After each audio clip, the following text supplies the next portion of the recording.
ko'rayotgan o'sha sarvqomatlardan ham sarvqomat edi. Siz o'sha internetda tomosha qilib o'tirgan go'zallardan ham go'zal edi.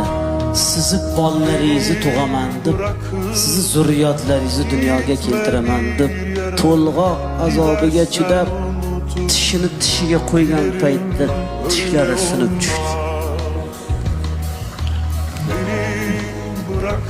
Kechalari yarim tunda uyg'onib, bolangizga alla aytganda ko'zlari qizarib, bedorlikdan, uyqusizlikdan ko'zlarining nurini yo'qotdi. Ko'zlari xiralashdi. Qoshidan qosh berdi, ko'zidan ko'z berdi, yuzidan nur berdi. Yuzlariga ajin tushdi. Siz ayolingizni qanchalik go'zal ekanligini ko'rmoqchi bo'lsangiz, farzandlaringizga qarang.